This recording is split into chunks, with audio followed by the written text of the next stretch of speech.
Okay, thank you so much, SG. And I thank you everyone for joining us as well. The whole issue of a complementary currency is to try to address, a perennial challenge that we have here in the region. We are trying to facilitate trade within and among Caribbean countries. And attendees may be aware that there have been initiatives ongoing to try to increase trade within the region. Oftentimes, we tend to be very external looking, but there is considerable value to be had if we can increase how we interact and engage within the region. In many of our countries, we have very small populations. And so, even in terms of entrepreneurship and business, the business case can be quite weak as it relates to just trying to serve our own markets. However, once you start to think regionally, the whole issue of just moving from a market size of whether 100,000 people to 40 million people, it's a completely different construct. And so we find ourselves trying to understand how best and how efficiently we can trade with each other and offer services and create this single common market that has been on the agenda for quite some time. So these are the things though that and have been the impetus for developing mechanisms through which we can try to facilitate more business and greater business, closer business across the region. And the complementary coin, the CaribCoin that has been proposed is one option that is being pursued. So we have had earlier discussions within our webinar framework explaining what CaribCoin is, and some work has been done to date. And consequently, we are here again to get an update on what has been happening, the successes, even the learnings so far, and thus be able to more actively participate in the process, but understand what is going on, and thus be able to begin to strategize around it. And at least in terms of the panel discussion that I will be facilitating, we're going to delve into some more specifics. We are going to have representation from agriculture, from financial services, from individuals who have witnessed the success in other regions. And so be able to offer greater insight into what could be some of the options here in the region, and thus assist us in better understanding how it could be utilized within our businesses, within our economies, to facilitate greater wealth creation and further economic prosperity for not necessarily just the businesses involved, but the country at large. So with that, I hand back over to you, SG. Thank you. All right. Thank you very much, Michelle, for that introduction.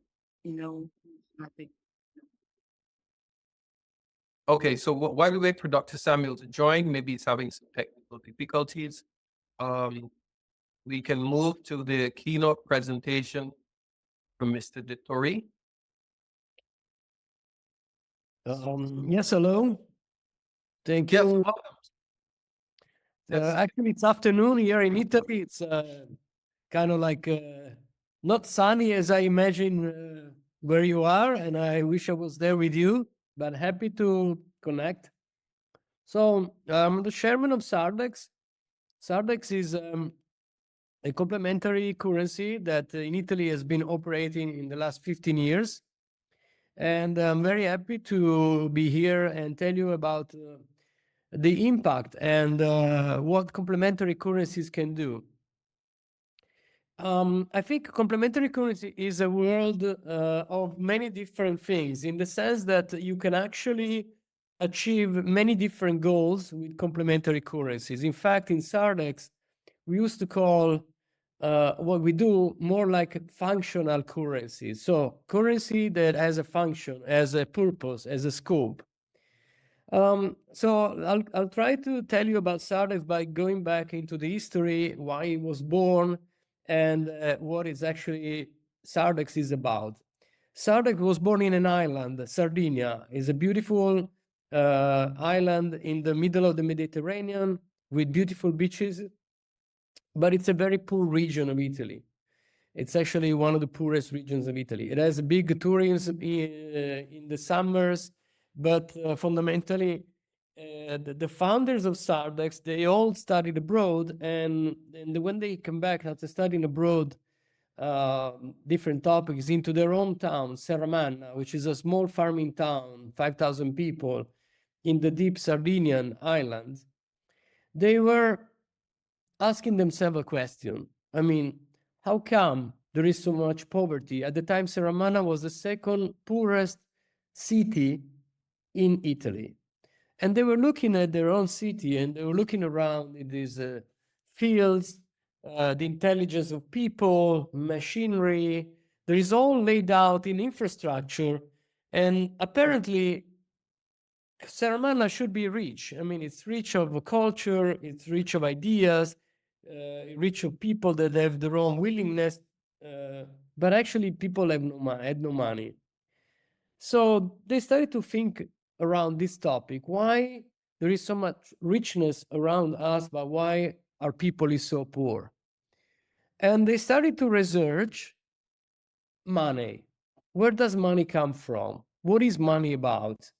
They started to study, for example, one question they were asking themselves is, how did people do when there was no money, no financial money? So how did they trade? And they went searching for trading systems since the Babylonians, going back, 3,000 years.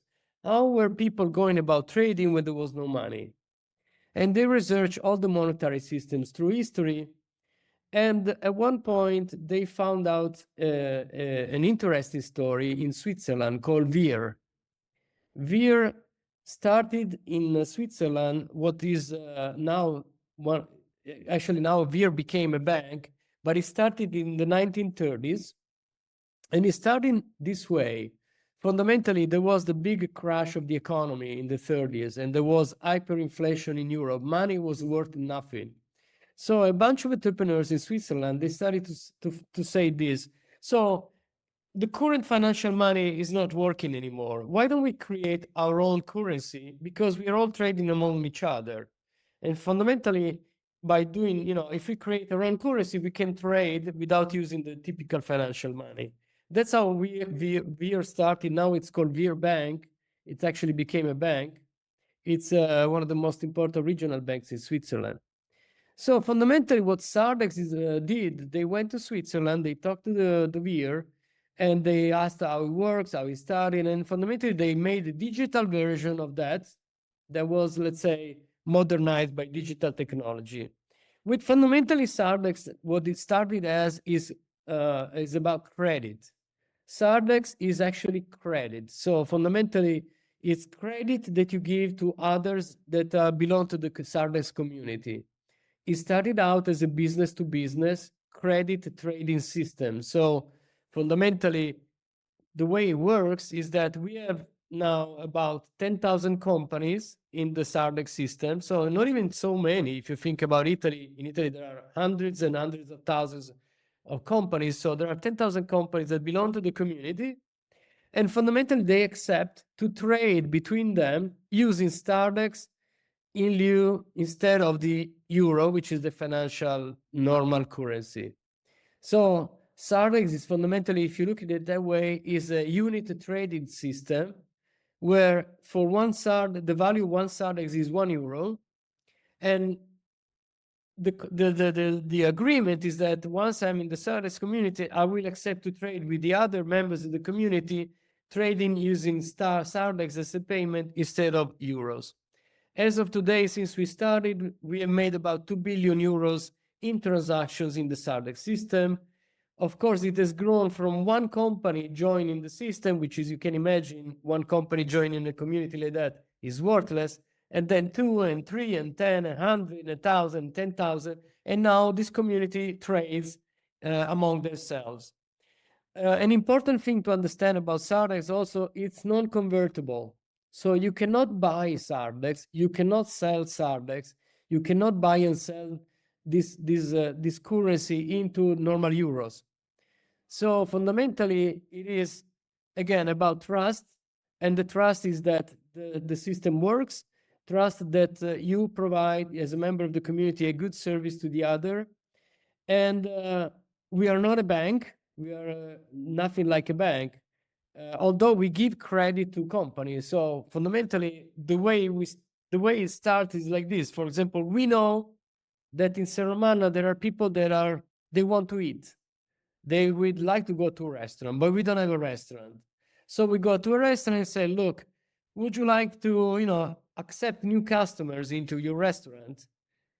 If the answer is yes, then we say, okay, but they will pay in Sardex. And then the next question of the restaurant will be, okay, but then what do I do with this Sardex? Well, you can buy, for example, wine from this producer in the community, or you can buy the air conditioning from this other member of the community. And so you fundamentally, on one hand, we will bring you a new customer that instead of giving you euros, will give you Sardex, and then you can spend this Sardex to another member of the community. And the net effect of this is we bring you an additional business that you would not have had in the euro economy, because this person has a Sardex in their account. They want to spend it into a Sardex merchant. But also we will save you liquidity in euro, in dollars, in whatever is your currency, because instead of paying the other supplier with the euro that you have in the bank, you will use the Sardex. So we'll save you liquidity, we give you credit. Sardex credit does not bear any interest. So by having Sardex, you will not receive an interest rate, or you will not pay an interest rate, whether you are on plus or minus. And the convention within the community is that if you are, we start by giving you credit. So for example, you restaurant accept to come in, we give you a line of credit where you can spend, for example, let's say 5,000 euros worth of goods and services. So you have a line of credit where you can go below zero all the way to 5,000. And the convention is within 12 months, you will have to go back to zero. And how do I go back to zero if I'm a restaurant? By having people come in and eat in your restaurant. So it's a very simple system. It's, if we want to put it in modern ways, Sardex is fundamentally a stable coin of the real economy. It cannot be, it doesn't have any value whatsoever as a financial tool. So it's not a financial tool. It's just fundamentally money that is meant only to be for trading. The purpose of this currency is only to allow credit among its members. So what is the net effect of all of this? Is that the value that is created by the community will always be traded within the community of Sardex. This fundamentally increases the resilience of the local economy, avoids the financialization of the economy. I mean, one of the reasons why we think there is poor people in the world is that the economy is becoming very much a financial economy. So whatever value is built locally by trading, then somehow becomes a financial product and goes somewhere else. And this is why in Serramanna, people actually were poor, while on the end, there was all the conditions for people not to be poor. So Sardex was designed as a currency to create value, share value in the community based on trust and goodwill of good services.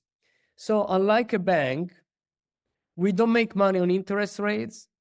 People pay an annual fee to be member of the community. And the way we do, let's say, our assessment, if you are a restaurant that deserves credit, we just want to look at, is there demand of your restaurant in our community? If it's yes, then we are very happy to have you join the community. So not everybody can come into the Sardex community, for the very simple reason that we do not have demand for certain services. So for example, if you're building nuclear plants, we don't have demand for nuclear plants in Sardes, so there is no way we can let you in the community, because otherwise, even if you come in, there will be no trading of your service and good. So this is how started Sardex. Then after we started to build all the value chain in the different suppliers, so you can spend in different. One of the things that we were searching in the beginning is diversity in the membership, so that you could have all kinds of different services and goods that you might need for spending your Sardex. So we were searching for this diversity, and also we were making sure that the currency could be traded by having this diversity. Then we introduced another innovation, and we started to introduce the currency for employees. So fundamentally, employers could start to talk to their employees and say, would you like to have I don't have enough money to give you a raise this year, or I don't have enough money to give you a bonus this year in euro, because this is my liquidity. I cannot give you a raise in euro, but I can give you a raise in Sardex. And so fundamentally, we have employee accounts where the employer can provide part of the salary, bonuses, extras in Sardex, and so they can have more capacity. And there was a question, by the way. The name Sardex also is Sardex Pay on LinkedIn, so you can find us under the name of Sardex or Sardex Pay, which is a product. Sardex is the name of the company, and yes, the spelling is right in the chat. So now we started to have people, single people, employees in the community, and so we started to search for new kind of services. For example, the barber shop, or again the restaurant, or the school for kids, or the dentist, these kind of things. Then after that, so this enlarged even more the community, so not only companies, but also people. And then we introduced a third product, which is for consumers. So we started to ask ourselves, what can a consumer bring in terms of value to the community? And, we thought the spending power is definitely a value that they can bring into the community. So we started to create a consumer account where anybody in Sardinia can, when they come to Sardinia, they can download our mobile app. And if they go and spend euros in one of our merchants, members of the community, the merchant will recharge them with some Sardex. So Sardex becomes sort of a promotional tool to bring new business to the community. That's how we started. Now Sardex went, also in other places around Italy. It's not only Sardinia. 50% of the transactions now happen outside of Sardinia, and 50% of the merchants are outside of Sardinia. So now we have Sardex in Veneto, in Piemonte, in Lombardia, in Bologna, in different areas. And this is fundamentally the story. The idea, again, is we would like to have a more resilient economy. One very interesting data that came about in Sardex is the following. First of all, you have to understand that printing money is illegal. I mean, the only entity that can print money in Europe and most of the world is central banks. And in order to do what we do, we are not a payment system, but fundamentally, again, we are just a system where people trade among themselves. But fundamentally, we do not create monetary mass. We don't print money. For every -1 in the community, there is a +1, right? Because me and you, we made a transaction, so I went -1 on my account because I spent, and you went +1 on your Sardex account because you earned. But at the end, the net of all of this is 0. Of course, before doing what we were doing, so we asked for a meeting to the Central Bank of Italy. We told them what we were doing, and it was a very interesting meeting, because once they realized that what we were doing, they said to us, "Look, what you're doing is perfectly legal. As long as you keep doing it this way, you're not creating monetary mass. You're not a bank, and you're not a central bank. So this is all fine with us. Actually, it's interesting for us because we are actually making the economy better. But the interesting data point that really was important for them to discover is the following. Because the SARDEX doesn't generate any interest, there is no sense, there is no purpose in keeping SARDEX into your wallet without spending it. It doesn't make any sense. So it doesn't make any sense for you to keep, your SARDEX in the account because you won't get any interest. While if you keep your euros in the bank account, they will give you an interest. So it's actually money that is meant to be spent. And so the net effect of that is that the circulation, the velocity of circulation of SARDEX, as we measured it, was 5-6 times faster than the euro because of the function that the currency has. So think about it. What does it mean? It means the following. If you look at it from a central bank or from a policymaker point of view, if you are investing, let's say that the euro circulates at the time was something like 1.6, the circulation velocity of the euro economy in Sardinia, while SARDEX was 6. So if you think about the policy point of view, if you are investing €1 into a euro economy, you're going to make 1.6 GDP of that investment. If you invest 1 SARDEX in the SARDEX economy, you're going to make €6 of GDP. So that's exactly how you can measure and touch, feel the effect of SARDEX. If making it as currency that is made for transacting, it will transact faster than the euro, and this will create more wealth, and this wealth will stay there locally in the participant of the community. That's why the net effect of SARDEX on the economy is a powerful one for it. There, of course, I could speak for several hours about SARDEX. I'm really passionate about what we're doing. We have seen around many different complementary currencies. Sometimes these are hyper-local currencies, so for example, city currencies. And actually, within the SARDEX economy, we have tested many different activities that we can do. As our economy will grow and our community will grow, there are many other things that we can build. We can build SARDEX insurance products. We can build SARDEX real estate products. We already in several cities in Italy, we have a city currency. So for example, let's make an example. In Sardinia, there are in certain cities, there are some poor people, and the city council has a budget to give money to these poor people so that they can have a shelter, they can have food, right? But the problem is if you give them euros, you don't actually know where these euros will go. Maybe they will spend it on wine instead of milk for their children, right? And you don't want that.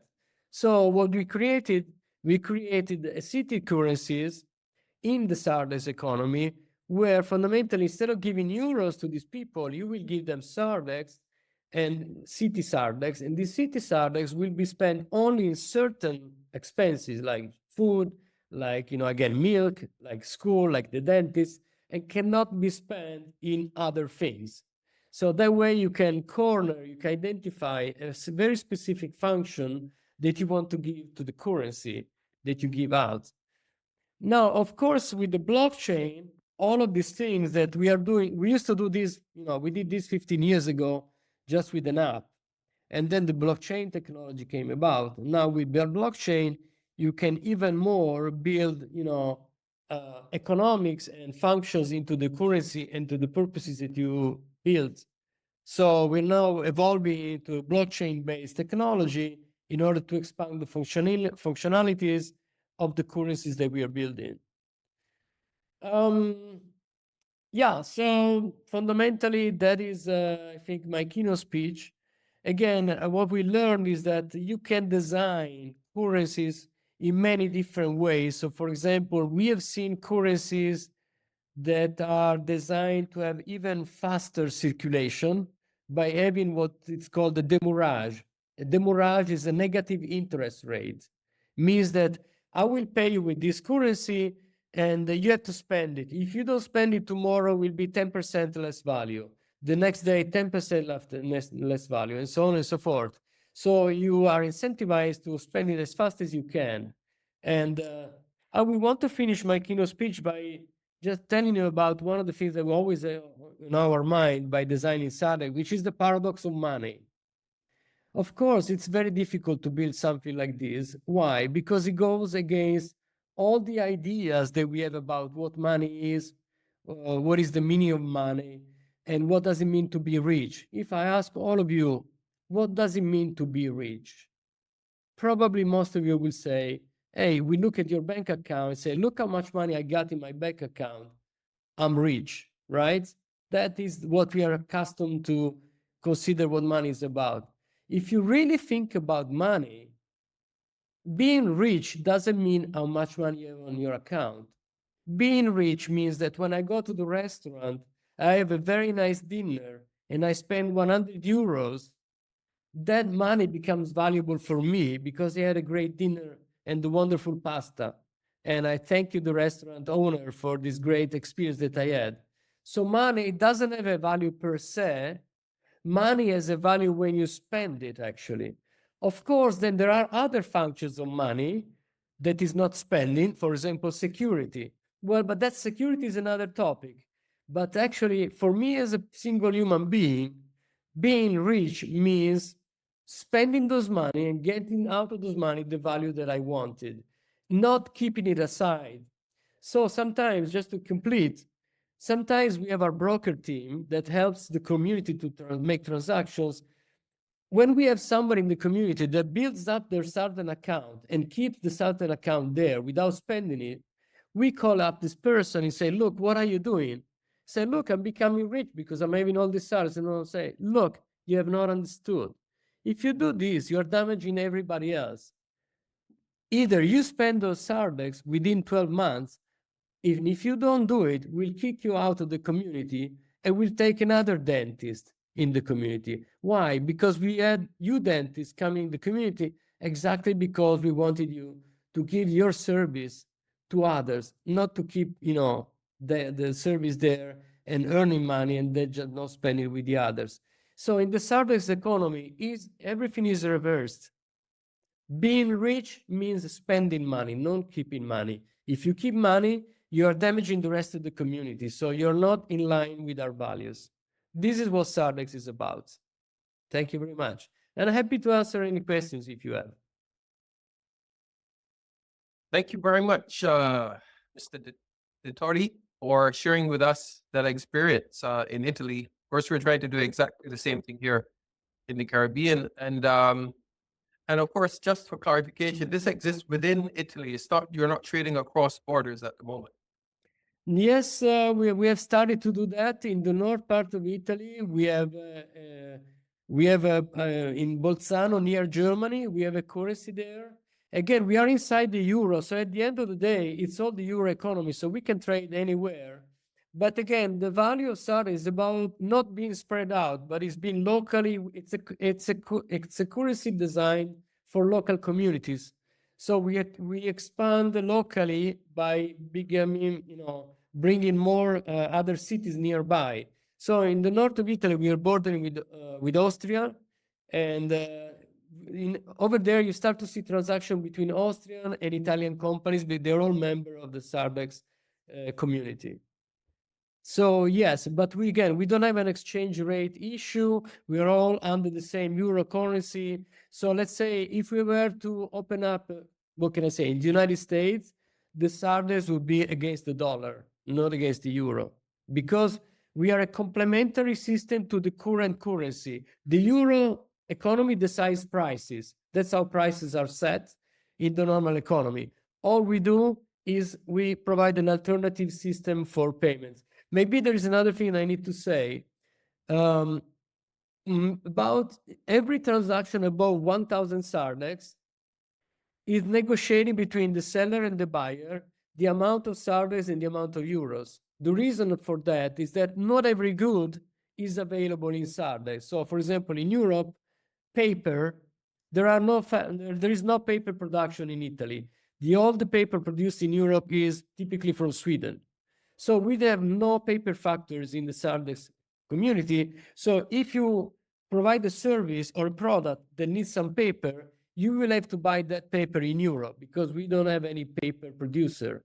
So when you have B2B transactions that are 20,000, for example, me and you, we can decide, the percentage of Sardex and the percentage of euro in the transaction.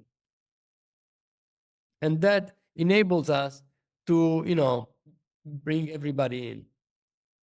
So the question of Andy, what is the onboarding requirements for KYC? You see, the KYC, again, is a financial topic.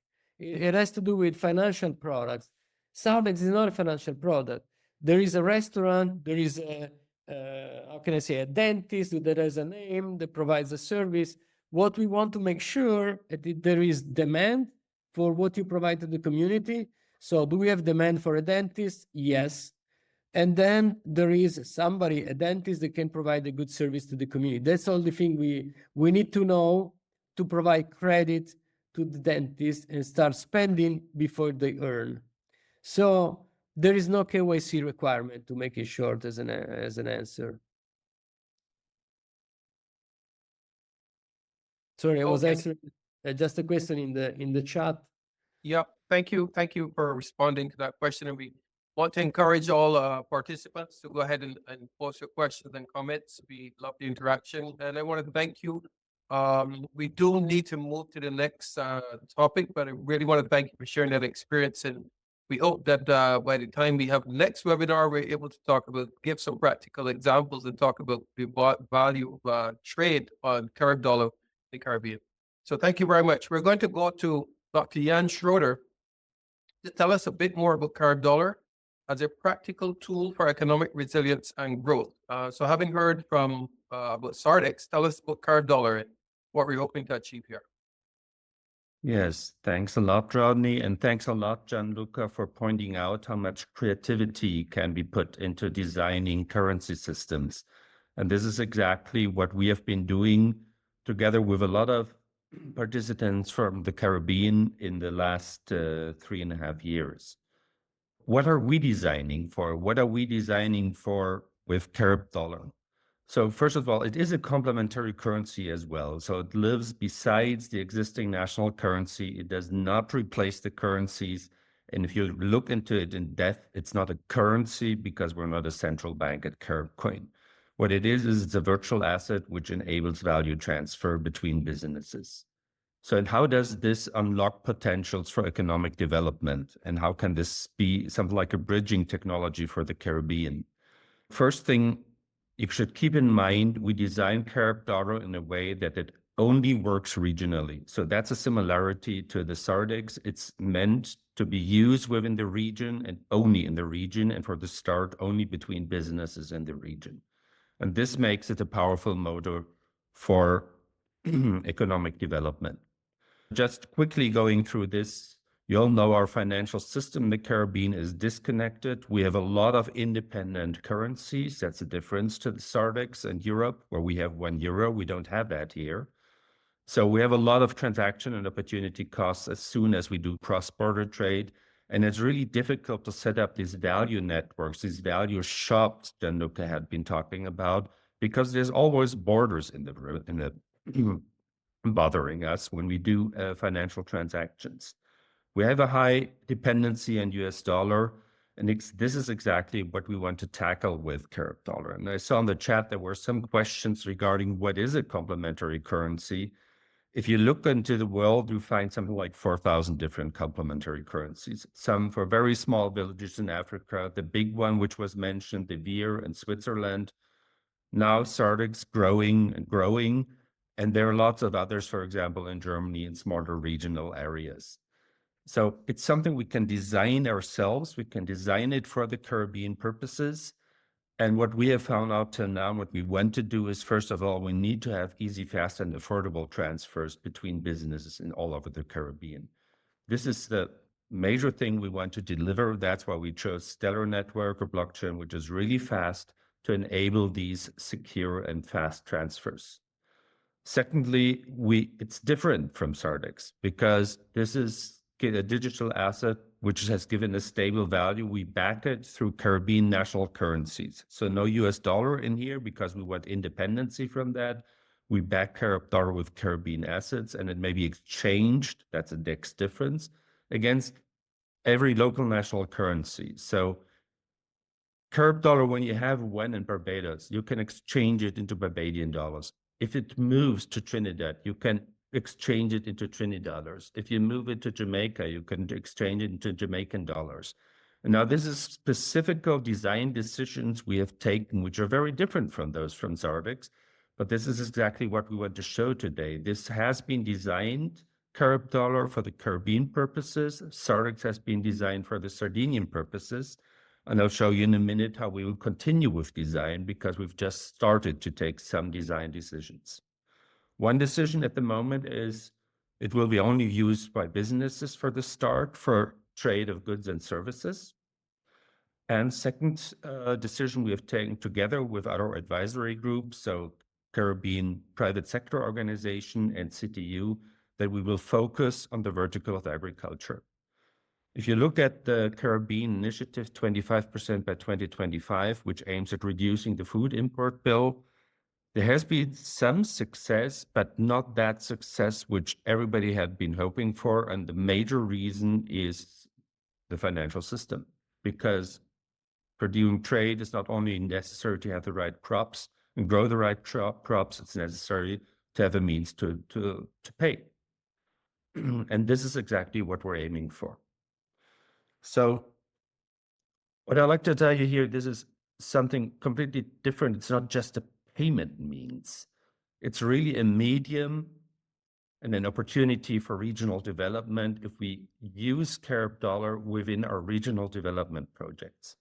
And in doing so, it can foster development of the agri-sector. I'll go into that in a little bit more detail in a minute. And luckily, we have Honorable Minister Sabota Caesar here, who knows even much more about that than I do.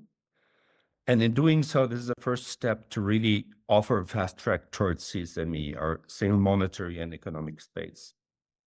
Second thing, you can further design it. And how do you design a currency? You design parameters like the peg, like the value. We start with one Carib dollar has the value of $1 because everybody's used to that. But this may be changed. This may be changed through governance of a Caribbean public and private stakeholders. We have some entities in there as already. I told about CPSO and CTU defining the peg, defining the value, defining our strategy.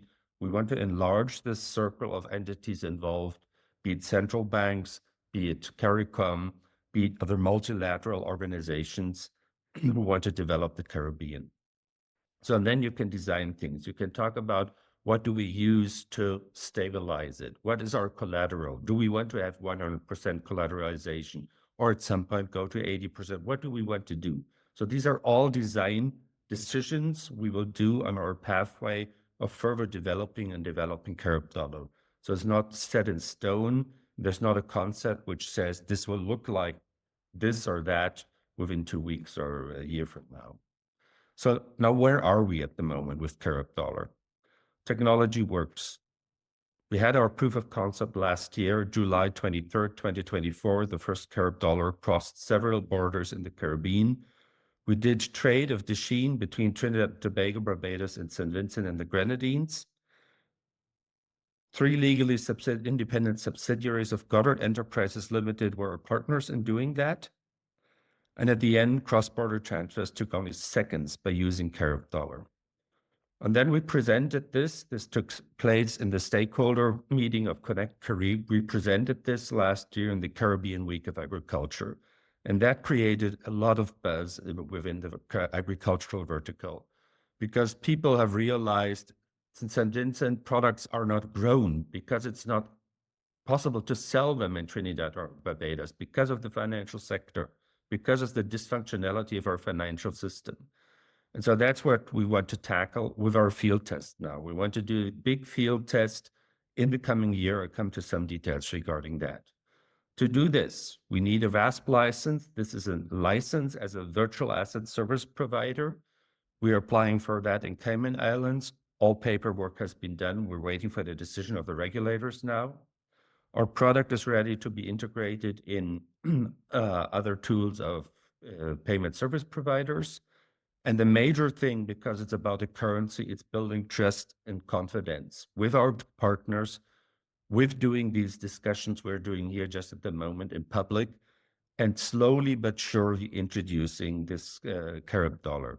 That's why we did a first small step with proof of concept last year. This year, we want to do a field test amongst the same 3 countries. We want to transfer 100,000 Carib dollar with at least 30 companies, building a value shop like you described it, Gianluca. Do it in 3 months. Hopefully, if everything works well, in this summer. And every business who is in this room and wants to be part of this and does business in one of these 3 countries, please just sign up here. That's what the QR code is there for. So this is our ask for today. Join our field test. This is us, an international group of entrepreneurs making all this happen. And at this point, I just say thank you for listening and happy to discuss what we are presenting for the Caribbean. Please keep in mind, this is to be designed collaboratively. This is nothing CaribCoin itself defines. We have done a setup now.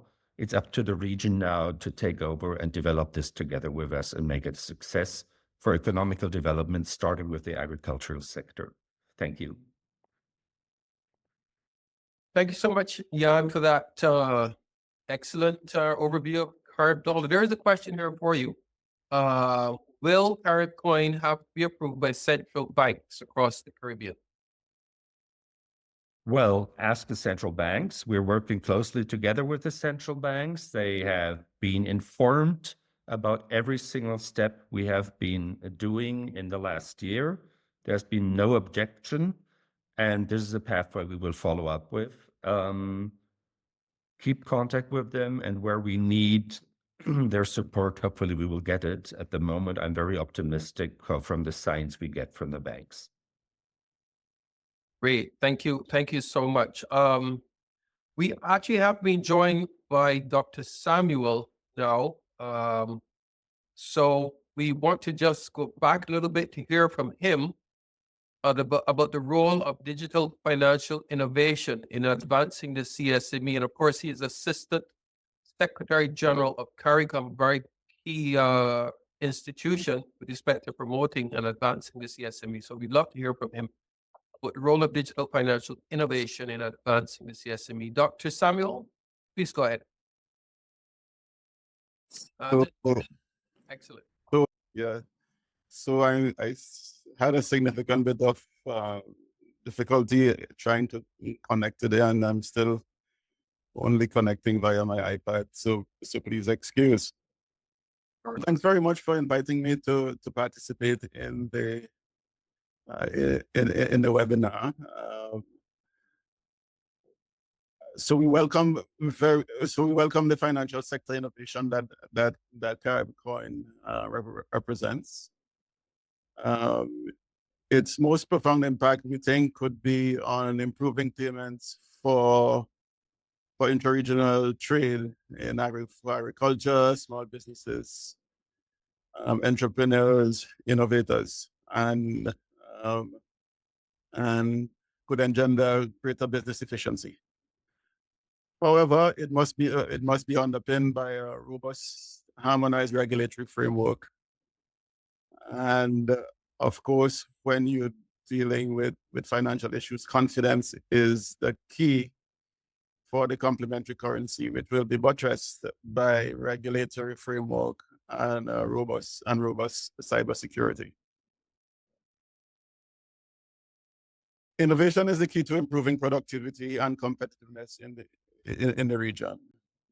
And the CaribCoin represents an innovation in financial technology that could help reduce transaction costs for both domestic and international transactions, increase the speed and convenience with which payments are made, and backed by a very high percentage by a basket of Caribbean currencies, it could reduce the need for foreign exchange for some regional payments. And we are encouraged by the fact that it will be a stable coin with a fixed parity to the US dollar. the Carib dollar could help resolve long-standing difficulties in payments for regional agriculture, as Mr. Schroeder would have already alluded to. And right now, the region has in place a project 25 by 2025, which aims to reduce the region's food bill by 25% by 2025. And alleviating the payment difficulties could help boost production and trade in agricultural products, as it creates greater certainty, predictability, and confidence. This will be a big step up from the barter-like arrangements that currently exist with respect to informal agricultural trade in the region, because inconvertibility of some of the currencies force hucksters to buy goods to repatriate their trade receipts in the countries to which they have taken their products. That is basically the most inefficient way of conducting business.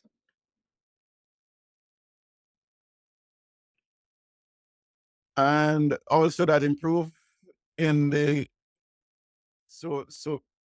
payments will also complement efforts that are currently in train to reduce the impediments to regional trade, which would be including non-tariff barriers to trade, customs procedures, phytosanitary issues that come up from time to time in the trade of agricultural products. So the improved payment system, together with the removal of these barriers, would help facilitate the operation of a regional ferry service, which is somewhere close on the horizon. However, a robust regulatory framework would be key to success. The Carib dollar will be issued under the aegis of the regulatory authorities in the Cayman Islands, as Mr. Schroeder would have already mentioned. However, each member state will need to ensure that their citizens are protected from financial loss. The role of the CARICOM Secretariat would be to ensure that the regulatory framework across member states are harmonized, including the setting of policies, coordinating of regional efforts, and fostering of partnerships. This usually involves a regional consultative process and the proposal of model legislation. The Carib dollar could help to solve the issue with respect to means of payments, the medium of exchange, is that there has to be very strong confidence in the currency, and you only get one shot at this. So, given the recent losses from financial products across the region, people in the region are very wary. So that it would require increased knowledge and information sharing about financial inclusion and the products. A robust regulatory framework will help build this confidence. And in the face of recent high-profile data breaches, cybersecurity must be paramount.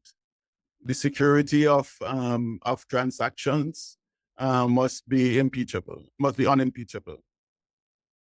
The slow and steady approach, which Mr. Schroeder would have already outlined in terms of the field testing and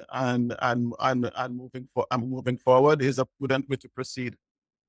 So to conclude where I started, we welcome the innovation the innovative solutions being proposed by CaribCoin. If it provides a solution to the stubborn problems of payments in agricultural trade, it would be a big boost to agriculture. A robust regulatory framework is indispensable for building confidence, as is impeccable cybersecurity. We look forward to the results of the live trials in the pilot countries, and we wish the project success, because the success of the Carib dollar will be the success of regional integration and regional trade. Thank you very much. Thank you as well, Dr. Samuel, for giving us that insight from there at the CARICOM Secretariat. I mean, it is 2025, and I know we did have some ambitions around reducing the food import bill in CARICOM. We be making progress in that direction as well. Of course, the payments will help us in that direction. How is that coming along? There is some progress being made in terms of putting in place the framework for greater production, also with the ferry service, for the easier movement of goods between countries. However, the achievement of 25 of the reduction by 25% is probably unlikely to occur in 2025, so that the heads of governments have agreed to extend the project to 2030. And but a number of things have been in place in terms of the investment in agriculture, the use of better technology, and the digitalization of agriculture are things that are in train and should help us to achieve that target. Okay, thank you so much. We do need to move on, but I want to thank you for sharing that perspective from CARICOM. Like I said, we are going now to move to a panel discussion, the road to integration, and that's going to be moderated by Michelle Marius. We have the Honorable Sabota Cesar from St. Vincent and Grenadines, Minister of Agriculture, and as we pointed out several times, this specific initiative is complementary to that initiative for reducing the food import bill to the region, in particular addressing the problem of payments when across borders.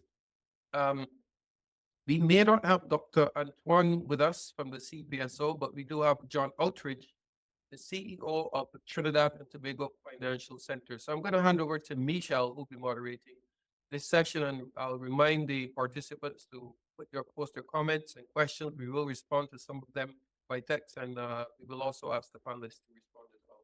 Go ahead, Michelle. All right, thank you very much, SG, and welcome again, everyone, for joining us and to this part of our panel discussion. And just to introduce our panelists, we have, as the SG said, Minister Saboto Cesar, who is the Minister of Agriculture, Forestry, Fisheries, Rural Transformation, Industry, and Labor in St. Vincent and the Grenadines. We have John Outridge, the Chief Executive Officer of the Trinidad and Tobago International Financial Center, which is a state agency charged with the development of the financial services sector, and the lead agency for government digitalization initiatives in the financial services sector in Trinidad and Tobago.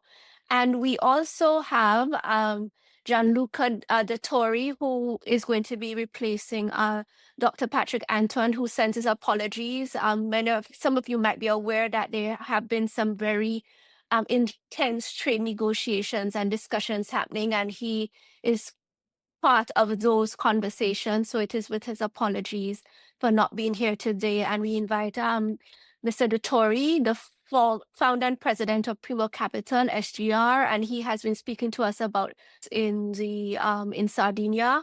Primo Capital, SGR, is an independent asset management company and one of the leading players in Italy in the high potential technology investments field. Okay, to start us off, thank you so much for joining us. And we know, and in Dr. Schroeder's presentation, he mentioned that CaribCoin is really being looked at probably more strategically, moving past just being a medium to facilitate trade and cross-border payments. And so I'm going to pose a question to you three, similar, but of course from your position. Let's start with the minister. Minister, what do you think is CaribCoin's value proposition for the agricultural sector?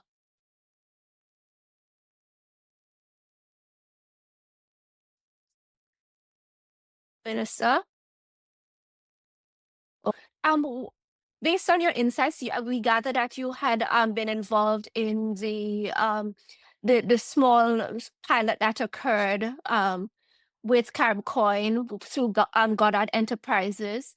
But what do you see as a value proposition of CaribCoin as it relates to agriculture? First of all, I want to thank you so kindly for the invitation to participate in this conversation. It is of first importance as policymakers in the sub-region, the CSME within CARICOM, that we do a net present value assessment as to what is occurring with food and nutrition security in our region.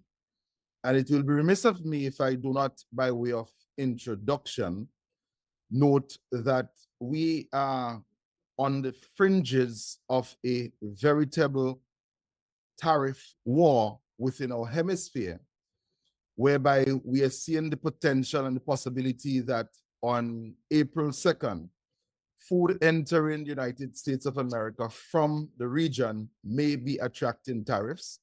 And we may also be seeing a triggering of double-digit tariffs from food consolidated in Miami that originates either in Central America or South America. So within that context, there is a case for urgency, not only on the production side, because it is only if we increase production and productivity within our borders that we'll be able to insulate ourselves against the challenges of imported inflation. That being said, I want to now dive into some of the critical issues that we must address. One was mentioned earlier, and it has to do with shipping. Even though St. Lucia, St. Vincent and Dominica, St. Kitts and Nevis and other islands may have food produced, how do we move the food? And I am addressing shipping first, even though we are addressing a currency issue, because they both are interconnected. If we cannot move the food, then it is going to impact on the usage of the currency, because the food, the commodity has to be moved first.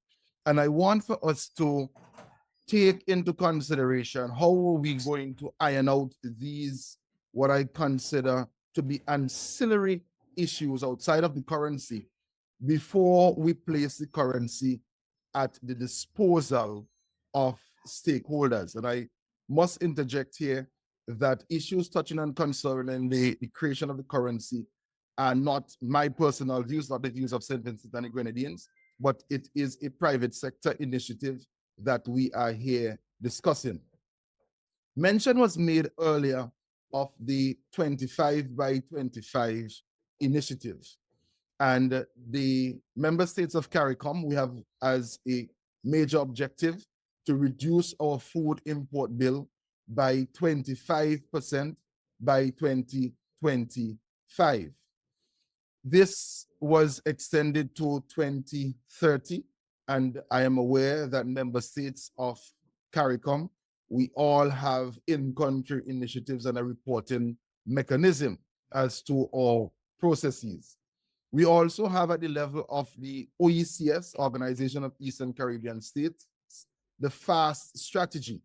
And it is within this context that I really want to thank the organizers of this meeting and those who are working on enhancing the approach to a currency that can be mobilized for participating in the recently held Caribbean Week of Agriculture, which was held in St. Vincent and the Grenadines. What are the problems that we are trying to address? St. Vincent and the Grenadines, for example, we export large volumes of root crops to Trinidad and Tobago. And we basically have to purchase manufactured items on the return end of the trade so that we can sell those items so that the farmers can be paid. This means that there is no immediate processing of payments for farmers in St. Vincent and the Grenadines. A turnaround time can be between 3 weeks sometimes. It can be 2 weeks if that particular seller will be able to capitalize their processes so that they can pay the farmers. But it can run up to 3 or 4 or 5 months. We have seen where traders exporting food from St. Vincent and the Grenadines, food landed in Trinidad and Tobago, the items are purchased, returned to St. Vincent and the Grenadines, but for some reason there's a hole up in how they resell those goods to pay the farmers. And that definitely is causing a negative impact on production and productivity among farmers, especially those dashing farmers who have to wait already 8 months before reaping and then another 2 months before having their payments. We in St. Vincent and Grenadines are in the process of drafting a food market stabilization fund structure. And here's where we are proposing from a policy standpoint. And as I said, it's very early in the preparatory work. We are proposing that a payment structure be in place so that there can be a reduction in the lag time from when the food leaves the farm gate to when the farmer is paid.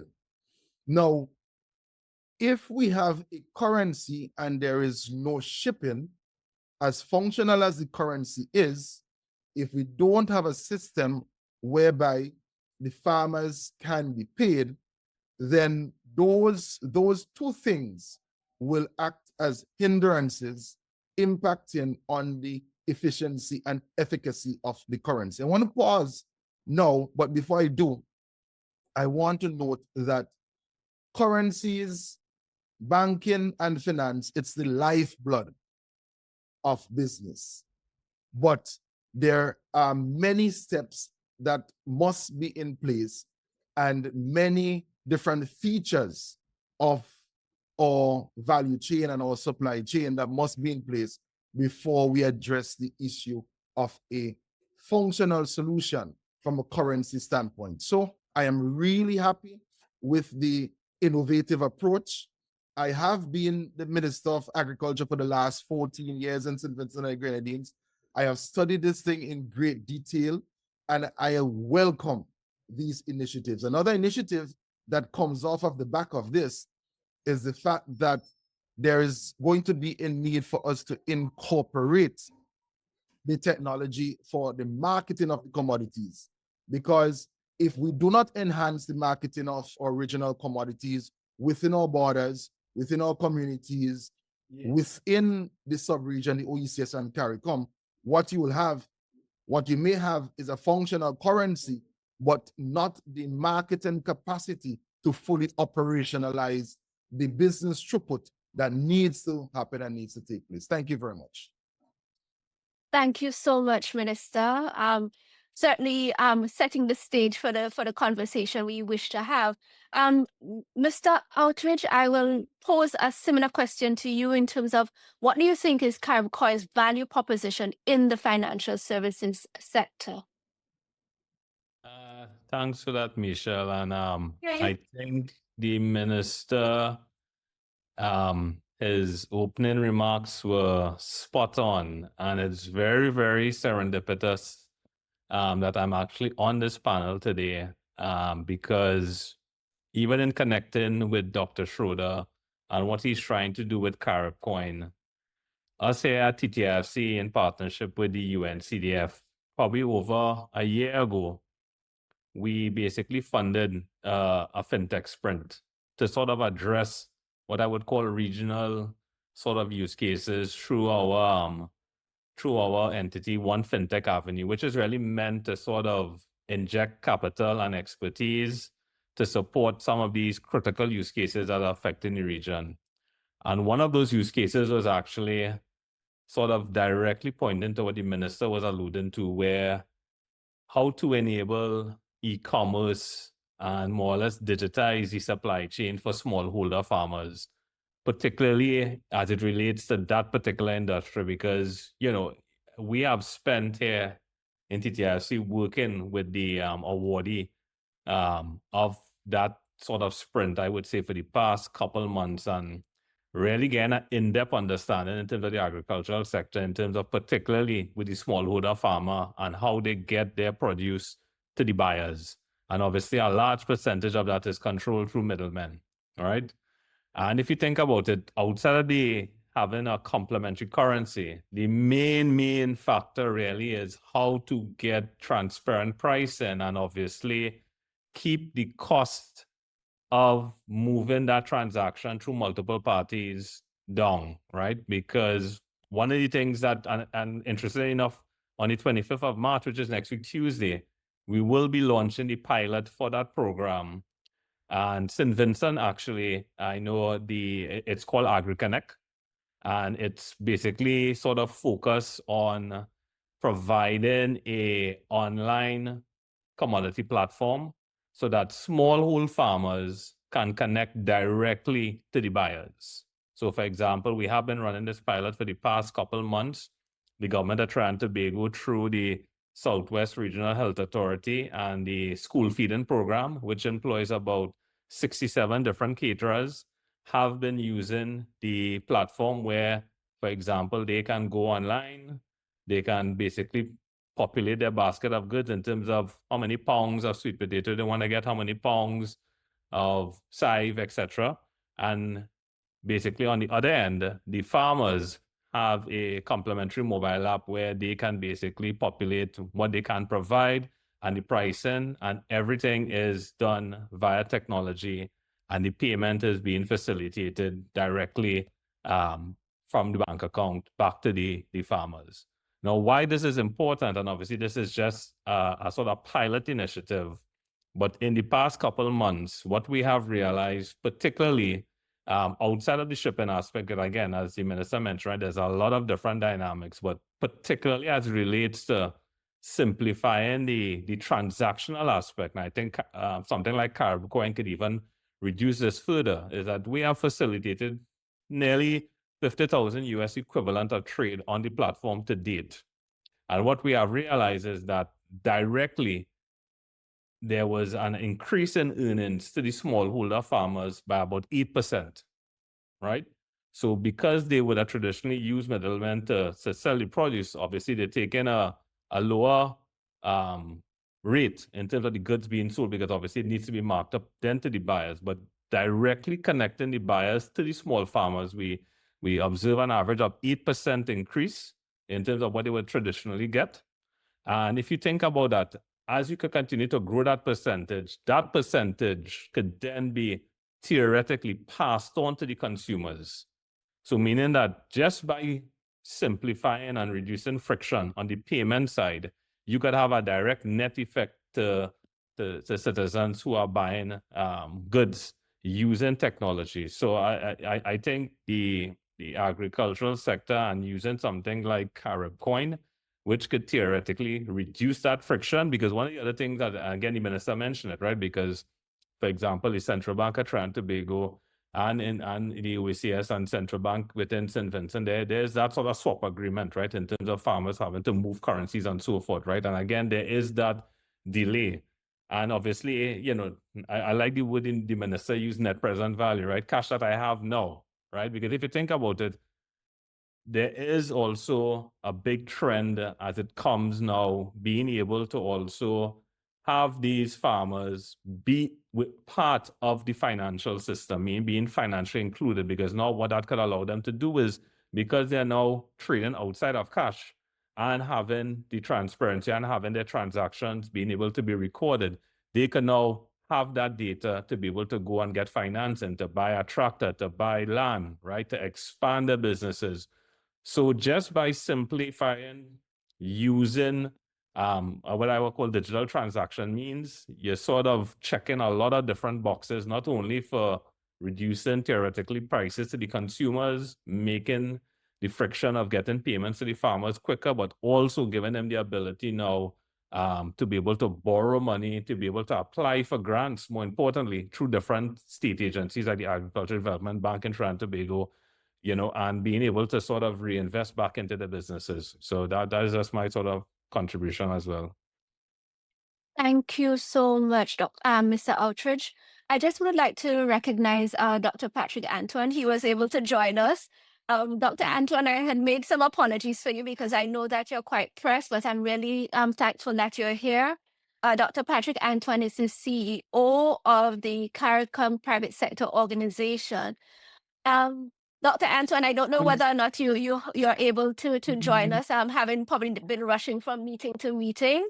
But I'd just give you an opportunity to probably share with us maybe what do you think the value proposition of CaribCoin is when you look at the business sector and the work that you have been doing? Thank you, and apologies for joining late. I had this emergency where the immigration department decided there was no more space in my passport, so they wouldn't stamp it again.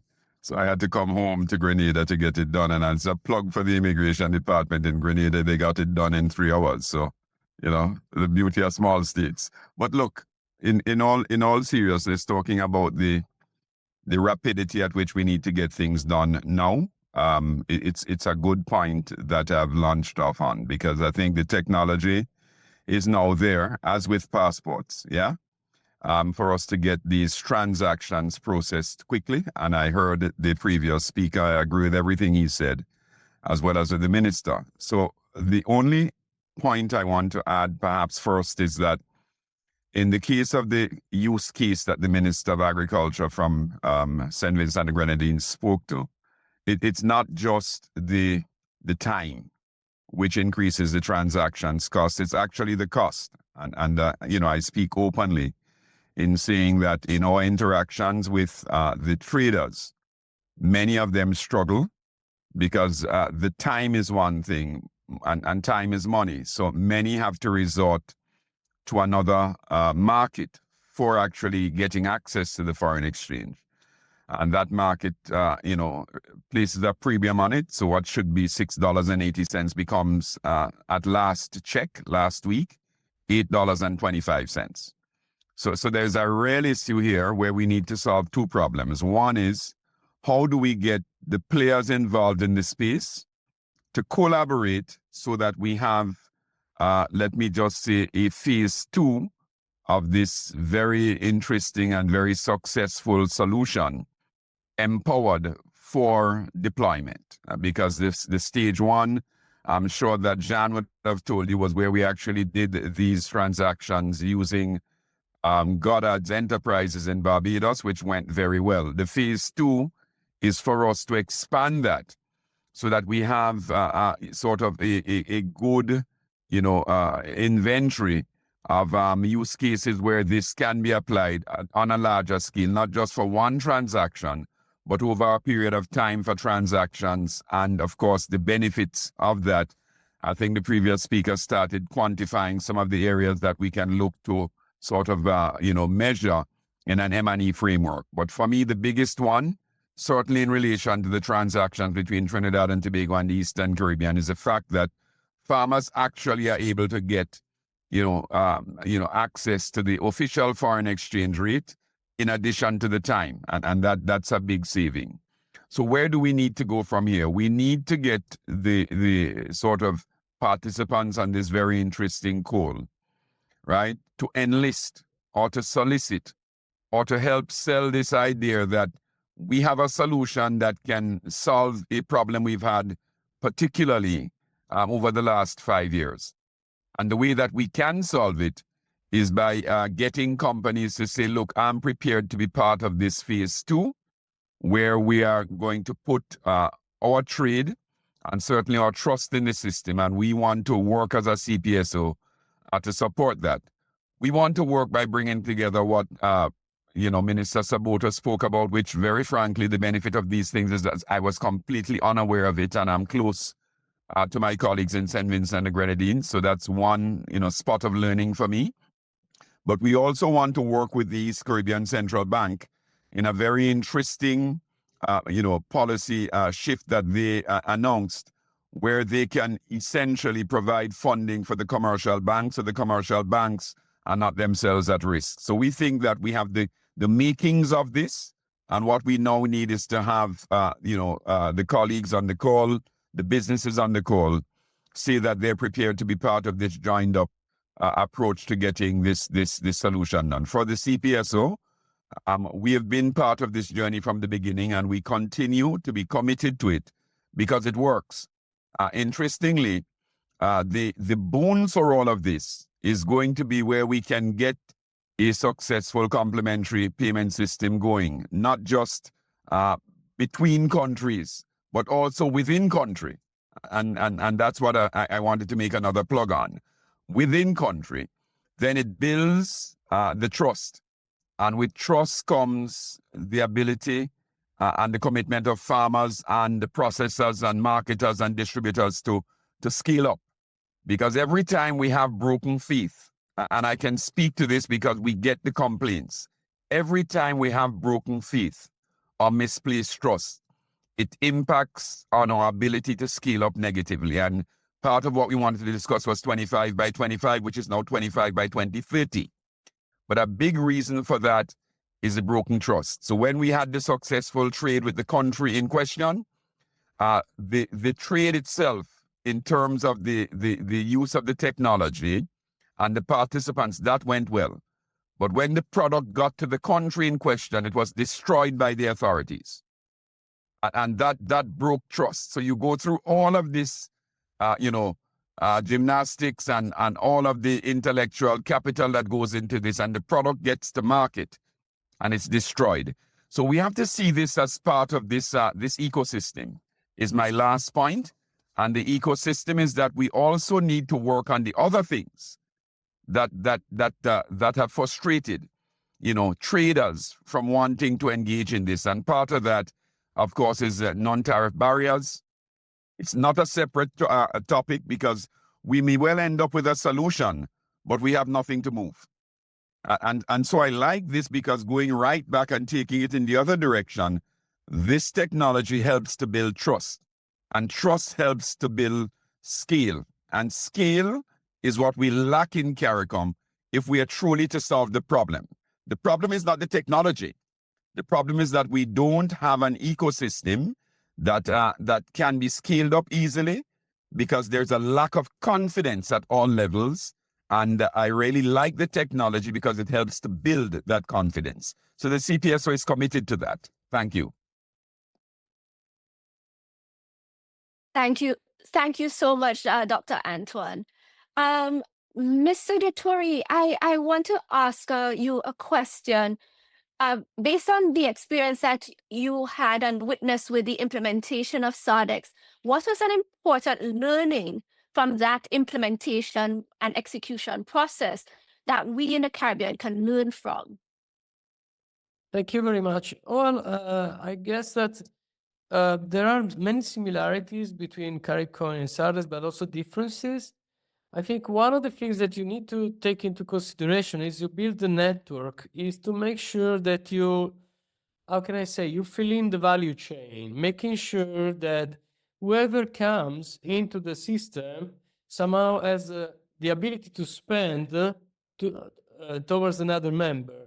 I think that was the most difficult thing to do and still is for us. Whenever we penetrate a new area, a new region, a new city, we try to make sure that whoever comes in has a way to spend the SARDEX that they earn. Just to make you an example, in the city of Cagliari, which is the largest city in Sardinia, when we started, there was a big buzz in the press about SARDEX. And so we had a list of accountants that wanted to go into the system. But we did not take all the accountants, simply because we were not able to provide them with enough customers. So we made a list, a priority list, and whoever was first and also provided the good services, valuable services, then it would come in. And every, I don't know, 20 new companies coming into Sardex, in Carib, then we would bring a new accountant in. You see what I'm saying? So it's making sure that you have an harmonic way to build the network. I think that's been the most relevant thing. And just wanted to point out, though, that these systems, and it's been pointed out by the minister before and also by Mr. Outreach, one of the important things of this system, they fill in the holes in the economy that are there. So it's about banking the unbanked. I mean, you can provide credit to businesses that wouldn't otherwise have credit by a normal bank. The way we provide credit, again, is not, we don't make the analysis that a bank would make. All we want to know is the service or the product good, the one that you provide, and B, is the product or service you provide needed by the community?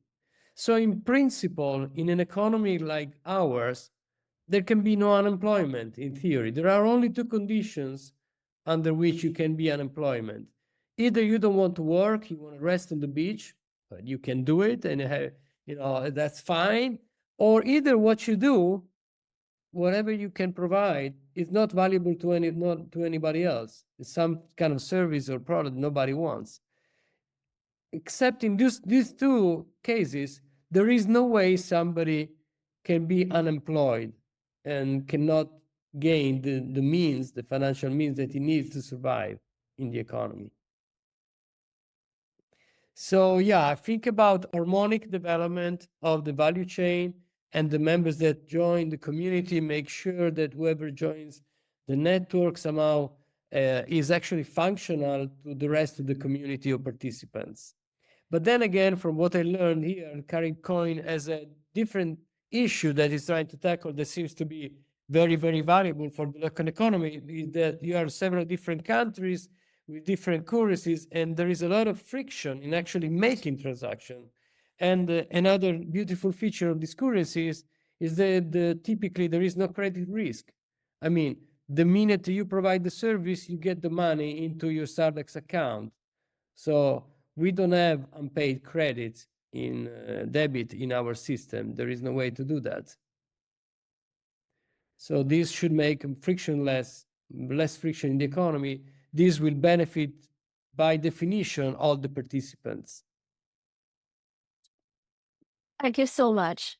We're opening the floor to questions. Our panelists have shared quite a bit, certainly recognizing some of the friction, some of the challenges, the importance of not necessarily just the currency itself, but having the ecosystem fully functional, and what we need to do in terms of ensuring the proper mix of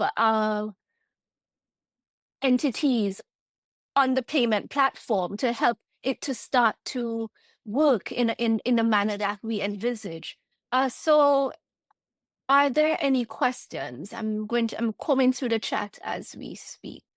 Michelle, there has been a question in the chat related to digital payment systems being pursued by some governments. That's from Shelley and Clark Hines. And we know, for example, in the EC, there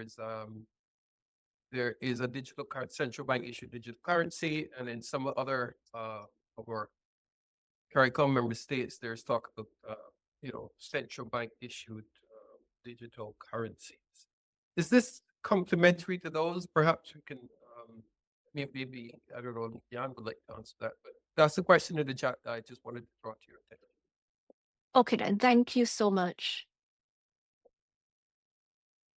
Yeah, I can respond to that. So actually, we've already had some discussions how to combine Dcash with what we're doing here now. So it essentially gives the central bank digital currencies another use case, because they can be used within their national territory or within the OECS, but they cannot be used outside of the territory. So now, if both are digital, you can rather easily build tools where you can just swap these currencies. And then you have your Carib dollar in your wallet and just use it to pay your merchants within 3 seconds, which are outside of your nation state. So that would be my answer to that. I think these are, in a discussion, somebody even said, well, it looks like twins. So these are twin projects we're actually setting up there. The other thing which is being discussed at the moment is the so-called PAP system. I think this should be mentioned here as well, which is actually, it's a payment means. It's a patch on the existing system. It's completely different from what we're setting up here. I think the major point you mentioned, Gianluca, was building networks, building value shops. That's what this is about, not only about new payment rails. And building value shops throughout the Caribbean. As a lot of blockers, the minister mentioned several of them, like transportation, like marketing. Yes, we have to tackle these, as well as we have to tackle the barriers which are set up by the financial system. And this is what we really want to aim at with this field test. This is a holistic approach. And if we really build a value shop, you can only do that with businesses being aware of each other. This is nothing theoretical where business sign up with us and have an account for Carib Dollar. That's just a minor step with it. It's about developing an economy, an agricultural economy. The minister said how important this is at the moment because of the tariff war coming up. We have the same thing in Europe. And really develop the regional networks of businesses which have an interest of jointly developing economy, and payment is just one part of it. And admit Carib Dollar needs collaboration on that. That's why we set up this panel in the way it is. We need everybody with his viewpoint on this because it's not something the financial sector can tackle by itself. It's something we need a regional effort. Thank you so much, Dr. Schroeder. There was a question I'm seeing, I think, in the Q&A panel, in terms of when will the pilot begin and in which countries, and what will be the cost per CaribCoin transaction? So at the moment, our plans is the field test will take place in summer, so something like June, July, and from there on 3 months. So that's a phase where we will do evaluation, etc., and from then on, hopefully start scaling. At the moment, we still have to test our pricing models. So at the moment, we're starting with 1.5% transfer fees, which is much cheaper than what we have in the international finance sector at the moment. Thank you. Still to be developed. Okay.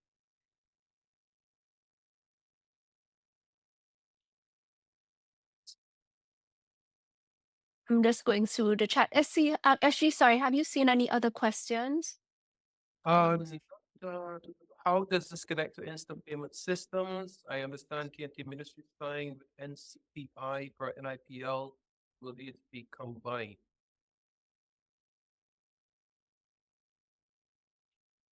Oh, Dr. Antoine has his hand up while we probably try to find someone who might be able to answer the question. Yes, Dr. Antoine? Yeah, no, I have to leave, but I just wanted to just pivot on the importance of recognizing that we no longer have a technology problem, right? The issue for us 2 years ago was, can we find the appropriate technology to help to solve what was the manifestation of a problem? The problem being whether it was payments internally or payments among the states. The technology now exists. I think really what this call for me is really about finding partners that can help to build, for me, what is the word that I hold on to is the network. The network where we can build confidence among, producers and marketers and exporters and importers and customers. That is really the big value now. Yes, there are other things that I think give us immediate benefits, such as lowering the cost of transactions, the cost of doing business, the savings I spoke about on the premium that is leveraged between exchange rates. But the value of this is building confidence through the networks. Because, when we start looking at what really drives a lot of trade and transactions between firms, it's really the confidence, which is why sometimes when prices shift, economic actors stay with the players, even though it's a little more expensive, because there's confidence, there's a network, and that's really what we need to do. The network is really a network that's been built, certainly for the food sector and certainly for other sectors as well, through other countries. So it's been through the US in the case of food service industries. We now need to move that supply, that value chain, that network into our space within the region, which is why my last sort of point as I take off is going to be to say that we've had Goddards, they've stepped up. We now need others to step up. And the CPSO is prepared to be a bridge to that. Working with CTU and others, our institutions can give you the confidence of knowing that you're dealing with trusted partners. And that's the next phase of this journey.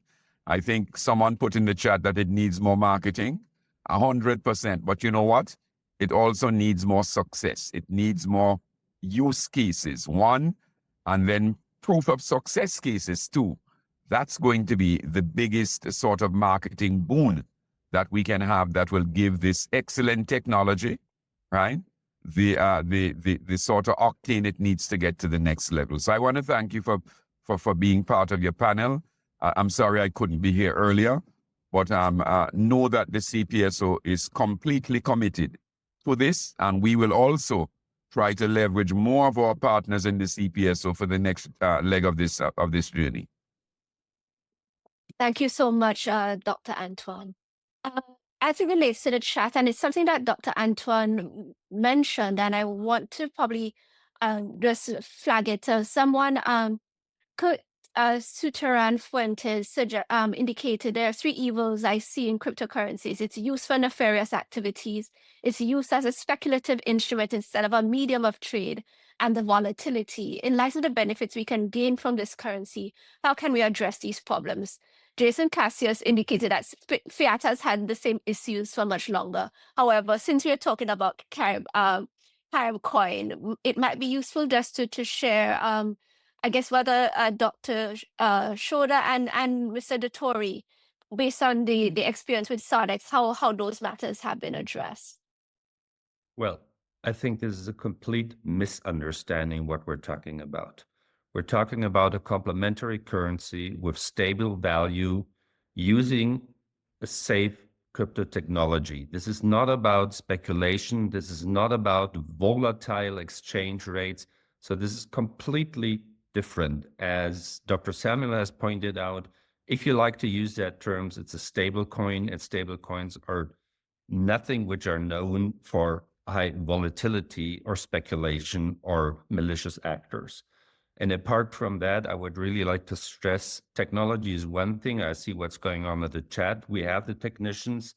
This is Stellar Network, is a stable network. This has been running for 8 years. This has been designed specifically for cross-border financial transfers. And this is just one part of it. The second part is we know how to set this up in a legal manner. Cayman Islands has set up a regulation which helps issue Carib dollar.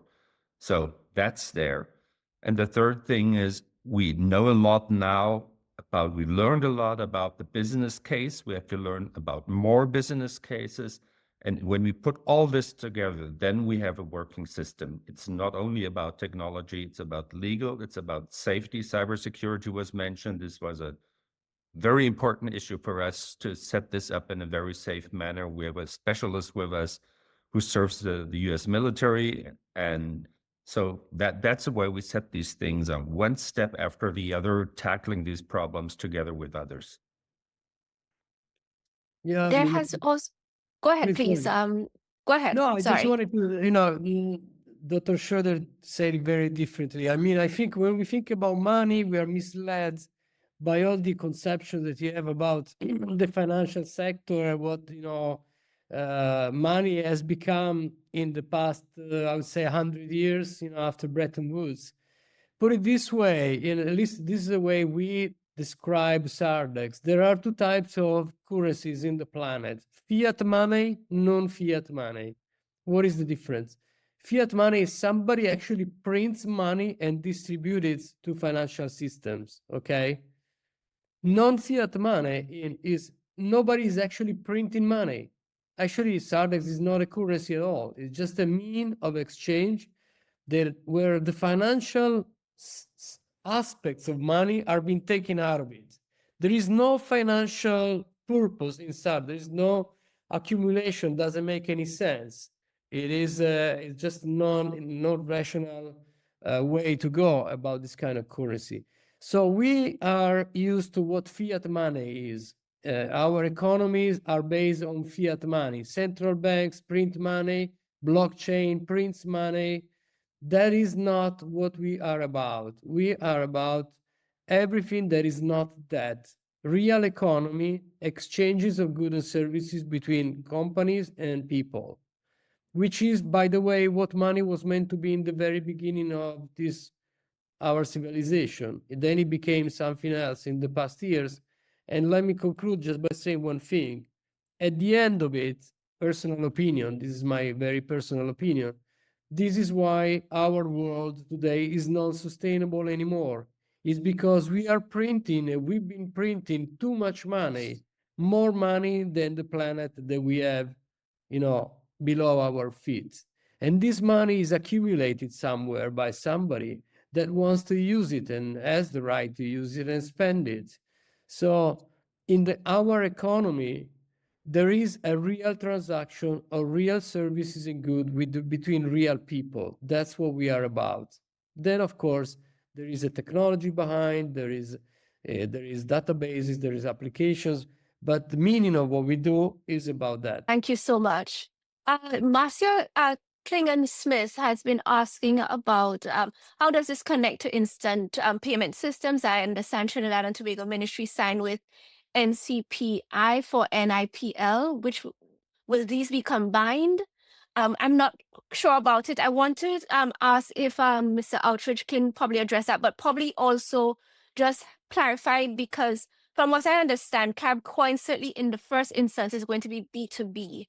And certainly from how Mr. Dottori's indicated occurred within Sardinia with Sardex, what Dr. Antoine is also saying, that not any and everybody will be allowed on the platform. There will be some sort of assessment. Then you need the right mix of people. You need to build trust, especially since we are starting and one wants to ensure that there is some success. So so as it relates to, for example, this instant payment system, I don't know if it's something that citizens use when interacting with the government, so it may not necessarily be applicable. But Mr. Outridge, would you be able to just address that, but also speak to the potential of using CaribCoin for B2G transactions, so between government and government? Yeah, sure. So let me just clarify, and again, based on all these conversations, and particularly what CaribCoin is doing, right? So the pilot that Trinidad is pursuing is based on what India has done with UPI, its United Payment Interface, right? And what that simply is basically what we would call payment rails, right? So if you think about the traditional banking system, in most Caribbean countries, you have your own local payment switches. In Trinidad, we have Infolink. In Jamaica, I think it's Jets. In Barbados, it's something else. But basically, it's the equivalent of what you would see, what most people are accustomed to, where you use your Visa or your MasterCard, right? What it really is, it's an acceptance network where merchants and customers can do a transaction, right? And it's similar to what Jan is trying to do here at CaribCoin, right? And there's that sort of creating that, what I would call acceptance network. So what India has done basically, because of obviously its geographical problems, where, if you look at the size of India and look at the population of India, most people have to travel all the way from the edges of India to Delhi, to Mumbai, to work and so forth. And you're talking about days of traveling. So if you think about having to send money back home, right? And it's a similar experience we see with, obviously, the migrant corridors, where people in Mexico and so forth are working in the US. The whole concept is about how do I move money between point A and point B, whether it be person to person, whether it be business to business, whether it be business to government. So, but I think why Trinidad and Tobago is pursuing a pilot with India and UPI is just for two things. One, it's a real-time payment system. The challenge that we have been discussing right now has been the slow movement of money, even within the banking system. So if you think about even with right here in the Caribbean, we have a large number of banks that operate across the Caribbean islands. So example, we have Republic Bank, which is headquartered here in TT, but we also have Republic Bank, which is in Grenada and Barbados. If I have to move money to somebody in Barbados, it basically has to traverse the international SWIFT network. So it doesn't happen instantaneously. It goes all the way to Europe or to the US and then comes back in. And there's a time cost and there's also a cost factor for using that. So when you think about something like CaribCoin, you think about the instant payment system, it's meant to address that issue where we can move money in real time. So example, in India, you make a payment and it shows up into your account or into your system immediately. So that addresses, because that also addresses a trust issue. So it's the same when we talk about if you need to do business with somebody else and I don't know you, I'm not going to accept that it's going to take 3 days to get that money because I'm not going to release the goods until I get that money. So the instant payment solves that. The other aspect it solves is also the inclusion aspect, because theoretically, what you are allowed is that, for example, in order to take part in these other systems that are operated by the banks, the first thing you need to have is a bank account. But we all know the challenge in the Caribbean with opening bank accounts. It's no secret the Caribbean itself has a financial inclusion problem. It doesn't matter which Caribbean country. If I was to move to Jamaica tomorrow, it would be extremely difficult for me to open a bank account, although there's a Scotiabank in Trinidad and a Scotiabank in Jamaica. The AML and KYC rules, and again, this goes back to harmonization on the regulatory side, right? But this payment rail concept that is being explored by TT, and I know by other Caribbean countries, is meant to address that. How can you have a network that could be more inclusive to different aspects of the economy, and more importantly, be able to move that value instantaneously? But the most important point, being able to move that as cost effectively as possible by bypassing the international rails and the other actors, so that, again, it creates a more inclusive payment system. I hope that kind of gave a little insight. Yes, thank you so much. I think we are almost at time. So, SG, I think if you would like to take back the reins and let us probably move to other matters on the agenda. Thank you, Michelle. And in fact, that your panel is the last one. So we'll be happy to take any further questions as we wrap up our closing comments from the panelists. It's been a really engaging discussion. I'm pleased that we're able to advance this discussion. And we have been working with CaribCoin since they joined, in fact, before 2022. They joined in 2022. But this is something that I'd definitely like to see implemented. It is one of the real and practical solutions for promoting the CARICOM single market and economy. And in particular, I'm pleased that the focus is on the agriculture sector. Minister from St. Vincent and the Grenadines pointed to the many challenges that are impacting the sector. Payment is very high on the list, having to wait months in some cases. So what I'll do, I don't see any questions here. Forgive me if I missed any. SG, But it's one from Jason Cassius okay, asking Jason. about how does the Carib dollar mitigate, excuse me, FX risk? I think that's an interesting question that could be addressed. Okay, right. So Dr. Schroeder mentioned is pegged to the US 1-to-1, but there are some currencies in the Caribbean pegged to the US dollar as well, and some fluctuate, right? So how do you address these currency fluctuations? Well, I think you have to keep two things separated in mind. So one thing is the stable value of the whole thing is guaranteed by a basket of Caribbean currencies. At the moment, currencies, in future, maybe commodities. So we have to take care that this basket doesn't fluctuate below, for example, 100% collateralization ratio. But that's different from what you get when you sell your Carib dollar. You have a legal claim against CaribCoin that you always get the value which is published. So it's our business how we do that. And the value at the moment is being set, will always be set by our governance board, which is at the moment CTU and CPSO. We have defined together that one Carib dollar has a value of $1. This may change with time if we say this is should be changed, but keep in mind the basket. There's no direct correlation between the value of the basket and what you get when you sell your Carib dollar or what you have to pay when you buy your Carib dollar. This is defined by us and yeah, Gary. Okay, great. Thank you. So what I'll do, I'll open the floor for, to the panelists for closing statements. And let's go to maybe Mr. Dittori first. Thank you very much. Well, I'd just like to say the best of luck. I wish all the success to CaribCoin. Very happy to see whether, once you start and things start moving to, if we can collaborate. What I know for sure that what we need in Italy that we don't have is sugar, bananas, coffee, cocoa.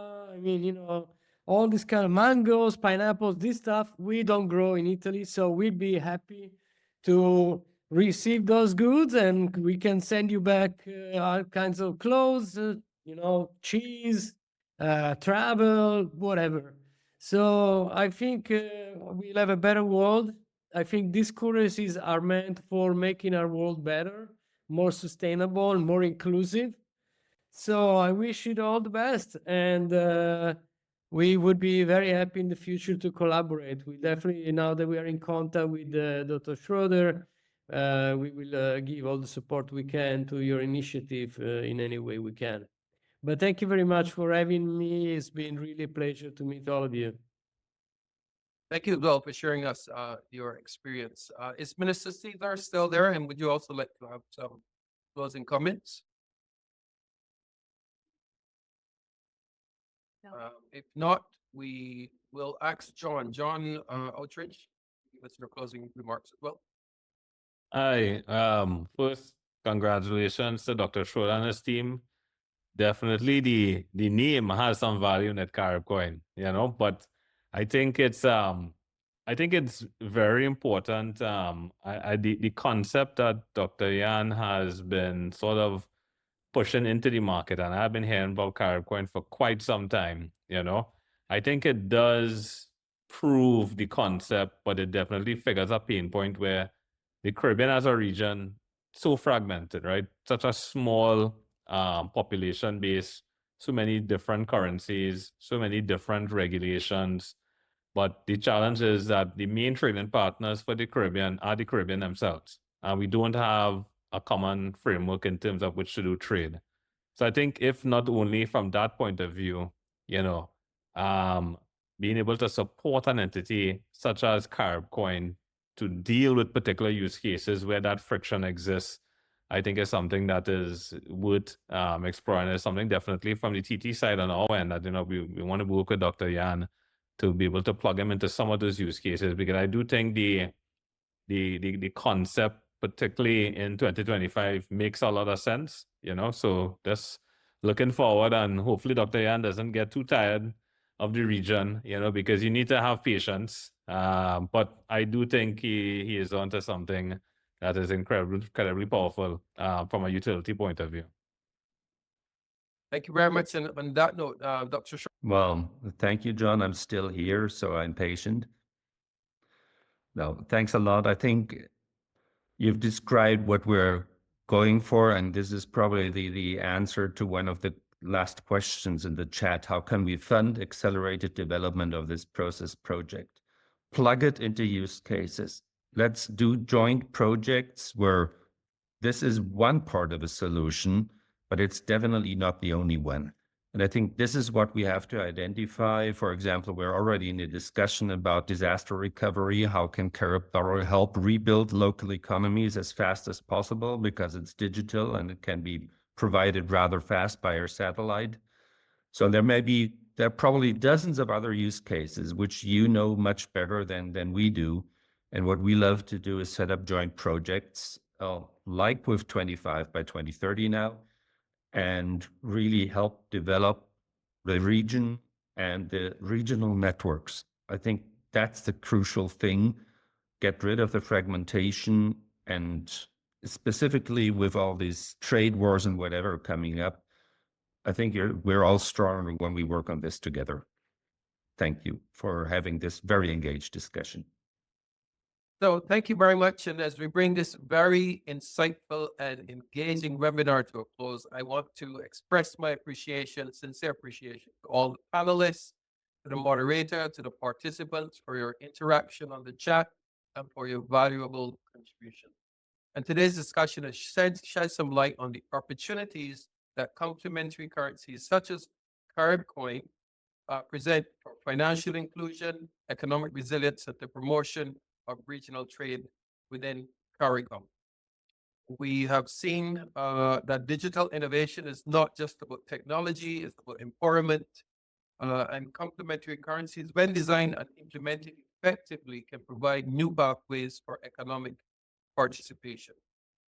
As we move forward, I encourage you to continue the dialogue and explore the possibilities and work together to shape a financial ecosystem that is inclusive, sustainable, and beneficial to all. And rest assured that the CTU remains committed to facilitating these important discussions and also to seeing this project through to full implementation. And I want to again close by thanking all of you for your participation and your contribution today. And Jan, we look forward to being a part of the solution by 2030. And I hope that we don't have to push that deadline back any further, and maybe we can even bring it forward a bit closer. So thank you all so much for your participation. Have a wonderful day.